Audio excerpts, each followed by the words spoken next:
Hello everyone, my name is Ellen Ryan and this is my paper for the University of Derby Global Heritage Symposium 2020, titled The Genie in Limbo, Issues in Repatriating Illegally Trafficked Cultural Property. In this paper I'm going to look at the challenges around and some potential solutions for repatriating cultural property that has been illegally removed from its home state. I will look at the case study of the Genie of Nimrud, originally from Iraq, discovered in London, that then spent years in the cellar of Scotland Yard. The paper will cover the backstory of the genie, reasons that could have prevented its timely return, and some potential solutions looking at case studies of other contested cultural property from around the globe. The Genie of Nimrud once guarded the palace of King Ashprunurial II in what is now modern-day Iraq. The palace was decorated with carved stone reliefs featuring a number of different imagery, including abkalus, or genies, positioned in corners and by doorways to protect the king from evil spirits predisposed to lurk there. The genie this paper is concerned with is a large man similar to the one pictured here, with wings sprouting from his back, curly hair and beard, and an arm reaching out. What can't be seen is the genie's body from the waist down, what he holds in his outstretched arm, or the inscription written across the middle of every such genie from Nimrud, as this piece has been significantly cut down. It's unknown when the genie was removed from the Palace at Nimrud, which has been excavated on and off since 1845. We do know, however, that it was taken from an archaeological storeroom in Iraq during the Gulf War in the 1990s and remained missing for over 20 years. In 2002, officers from the Metropolitan Police were able to recover the genie. The Art and Antiquities unit at Scotland Yard were told that an object matching the description of something on the Art Loss Register, a website for recording stolen artwork, had been spotted. Vernon Rapley, an officer in the team, went to investigate the claim, questioning an art and antiquities dealer in his shop in Mayfair, London. He showed the dealer a picture of the genie, but the dealer claimed he'd never seen it before. Rapley noticed a large curtain behind the desk at which the dealer was sat and asked the man what was behind the curtain. His suspicions proved to be correct when the genie was in fact hidden behind that curtain, to which the dealer replied, "Oh, that genie." The dealer had the piece on sale for £3.5 million. The piece was seized and taken to Scotland Yard, where it was placed in the cellar and then into limbo. So, why could the genie not be swiftly returned? As the genie was recovered before it could be sold, this was not a case of two parties contesting ownership of an object. We know that the removal from the origin country, Iraq, was illegal. There was no dispute around that. But the genie had been removed during a conflict some 20 years earlier, from a country that was still in turmoil. Rapley said that the Metropolitan Police could not pursue their usual methods of inquiry. The genie had also never been officially catalogued as part of the collection from Nimrud, and there was no paper trail recording its excavation or its journey after removal from the site. Objects from catalogued museum collections stand a much higher chance of being returned, as the standard of evidence required for legal repatriation is provided by that catalogue. States are not legally obligated to return cultural property that's not been catalogued by a museum, monument, or other such institution. Therefore, the genie's uncatalogued status presents a large hurdle in its repatriation. So, how could this required standard of legal evidence be met? Police can keep property until the case it's concerned with has been resolved, and then they must do their due diligence to find the owner. The Art and Antiquities unit, however, focus on criminals and illegal activity, not objects. As they know who the art dealer was, they will not be using their finite resources investigating the object itself. Rather, they would be interested in looking into the supply chain that brought the genie to London. Interpol, the international police force, have an intelligence sharing branch, but do not have the capacity for boots on the ground investigation, so they would likely not be looking into the case either. Scientific methods of gathering evidence tried in similar cases, like taking soil samples, have proved to be inconclusive and not the sort of silver bullet TV programs might lead us to believe that they are. So, this approach would not help, even if there was the capacity to pursue it. The Art Loss Register, the website mentioned previously, were asked to look into the origins of this piece, and came to the conclusion that the genie did in fact come from the Palace at Nimrud. They have the kind of time and specialist resources that the Art and Antiquities unit unfortunately do not, to undertake that kind of research. So we can be confident we know where this piece comes from, but is that going to be enough? In the case of the government of Peru versus Johnson, objects confiscated by the American Customs Service cannot be returned to Peru, despite experts identifying them as Peruvian, because they'd never been inventoried, and there were no witnesses or evidence placing them in the country. Though Peru tried, they were not successful in legally recovering these objects. Therefore, expert testimony alone may not be enough. Sufficient evidence, aside from a catalogue, could be a letter proving ownership status, as in the case of a proconsul Africanus skull being held by the British Museum of Natural History. The museum claimed the skull had been a gift, but the letter, rediscovered in 1982, proved that it was in fact a loan as was being contested, and the skull was able to be returned to Kenya. Or, evidence could be memories of witnesses seeing the object in situ, like the mosaics in the case of the Greek Orthodox Church versus Goldberg and Feldman Fine Arts Inc. The eyewitness accounts of seeing the mosaics in a Cyprian church led to the ruling that they had in fact been illegally removed. However, in the Cerveso treasure case, several countries laid claim to a collection of Roman silver that was being sold via Sotheby's, and as such the legal claim ended in favour of Lord Northampton, who had placed the collection up for sale. This case presents the danger of not having solid proof of the home state of an object. There are conventions in place to help deal with these sorts of situations.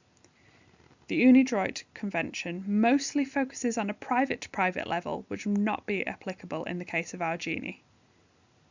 This convention does say that if a claimant can prove the removal harms the cultural property, then the court of the holding country must agree to return the object back to its home state. This could be applied in this case, as we know the genie has been physically damaged, and as we'll discuss later, we know that it is a rare example of a piece not held by the country. However, neither Iraq nor the United Kingdom have ratified this convention, so it's not applicable in either country. The UNESCO Convention, however, has been signed by both countries. Iraq accepted in 1973, before the genie was stolen in the 1990s. However, the United Kingdom did not accept the convention until 2002. This was after the genie had left Iraq, and in the same year it was discovered in Mayfair. This could cause some question as to whether the convention is applicable in this case. As we don't know the exact import date, the United Kingdom could claim that the genie's case falls outside of the convention's implementation within the country. So what do we know about potential interest in the genie from its home state? There are a number of reliefs from the Palace of Nimrud displayed in the Iraq Museum, but as far as I can ascertain, only one genie of the type this paper is talking about. The Iraq Museum has suffered massive losses and damage over the past few decades, but it was reopened in February 2009, and it remains open today for VIP tours and school groups. It can also be experienced virtually thanks to Google Earth. There are, however, many more pieces from the Palace of Nimrud on display outside of Iraq than there are in the country, with the British Museum, surprise surprise, holding the largest collection. Pieces are located across the globe, with a good number in America. One piece was even on display in a snack shop in Dorset before it was sold at auction and is now displayed in a Japanese museum. The remains of the Palace of Nimrud itself were destroyed by ISIS in 2016, but it is known that marketable pieces were removed and smuggled out to sell illegally before the destruction of the palace. What remains at the site has not been fully explored, as the local area is still considered unsafe. There is a lack of capacity to do such work, and the United Nations fear ISIS may have booby-trapped the remains with explosives. The country as a whole is still in a state of political unrest, with frequent outbreaks of violence. Despite this, however, we do know that the Iraq government are keen to see such objects returned. This was evidenced when they stepped in during a recent sale of a similar Nimrud Genie in 2018. The government reached out to Christie's auction house, who were selling the piece on behalf of Virginia Theological Seminary, who at the time owned 3 Nimrud Genies, with an appeal that the genie be returned to its home country.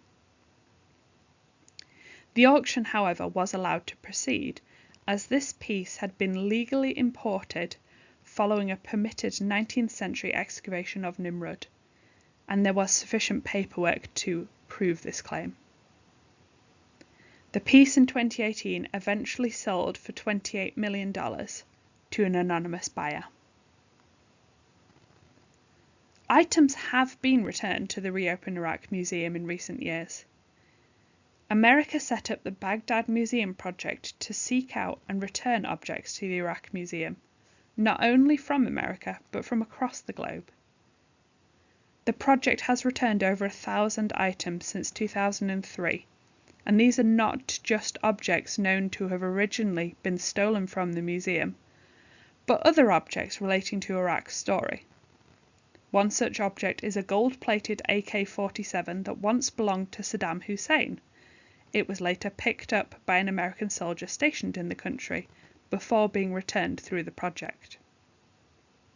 This proves that while somewhat unstable, Iraq and its museum are in a position to accept returning cultural property, that they are interested in doing so, and that the Genie is a piece underrepresented and desired for their current collection. However, for reasons unknown, the Iraq government does not appear to have requested the return of this particular piece that we're talking about. So, as Gaucheray says that cultural property cannot belong to one person because, quote, it is owned by heritage. Who could make a claim if the government or the museum that represents that country's heritage has not done so? The answer to that complex question is, while interesting, unfortunately outside the scope of this paper. There are, however, potential solutions for our Genie. The first potential solution I'll discuss is utilising public outcry, or moral pressure, as Shylon calls it. There is a lack of knowledge and public opinion about this particular case.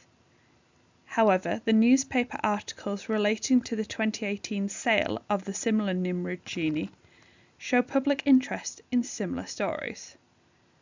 And there are cases where public opinion has swayed legal owners to repatriate objects. For example, with the Ionian treasure, the similarity of the objects was enough to help Greece secure public backing, which convinced the owner of the treasure not to sell it as they intended, but to donate it back to the country. In 2010, Peruvian President Garcia encouraged mass demonstrations that resulted in America returning 40,000 artifacts from Machu Picchu that had previously been under legal dispute for years. Gaucher makes the point that existing situations are likely to remain as such unless there is a strong driving force to change them. And raising awareness, followed by public outcry to return the genie, could potentially spur on action. Though this seems like an informal approach, the influence of the court of public opinion has been proven time and time again, and is only more powerful in the modern age of the internet and social media. A second potential solution could be for each country to create a task force based on the Italian tutela patrimonial culturale. This is a branch of the Italian armed forces dedicated to tackling art theft and illegal sales. The force has around 300 military police, a massive number when compared to Scotland Yard's 2.5 officers, which have been known to be diverted to other cases. The force have recovered over 200,000 pieces of Italian artwork since 1970. This, however, is never going to be a practical solution for all countries to implement, as not all are going to be able or willing to provide the same level of resource that Italy has done in this example. Another potential solution is for Iraq to utilise the International Fund for the Return of Cultural Property to its countries of origin or its restitution in case of illicit appropriation. As a member state of UNESCO, Iraq is eligible to apply, and the fact that the object was removed illegally and that they only have one genie currently in the Iraq Museum collection would enhance their priority for receiving this funding. This fund can be used to research into an object, can be used for the costs around the physical return, but it can also be used to care for and display the object once returned to its home state. As it falls to the claimant state to provide the burden of proof, this fund could provide resources that may have been holding a claim back. The final potential solution this paper suggests is the establishment of an international tribunal. Phelan, amongst many, believe that cultural property should be recognised as having a separate set of laws pertaining to it, as it is so much more complicated than other ownership disputes. She cites the Native American Graves Protection and Repatriation Act of America as a good basis for cultural property being treated with different laws to standard state laws. Cohan builds upon this idea, arguing that an impartial international tribunal could take a good overview of a number of different factors and that would help parties come to a decision. While this would need significant international buy-in to be effective, like the conventions, it would also help solve issues around continuity, impartiality and equality, ensuring a permanently resourced solution unhampered by state-specific affairs, changes of government or leadership, and it would provide a specialised, uniform approach to all contested cases. So, while it is not clear which of the reasons discussed in this paper prevented the Genie of Nimrud's quick return, if any of them, and why the piece has spent so long in limbo in the cellar of Scotland Yard, it is clear that the repatriation of illegally trafficked cultural property is not a simple task. However, as this paper has demonstrated, repatriation is possible, and there are potential solutions that could make the process easier for all parties involved. Thank you very much for listening to my paper. Don't forget to go across to our YouTube channel and check out some of the other topics from this year's symposium. We've got some really interesting papers over there. Follow us on Instagram and thank you again for your time. Bye.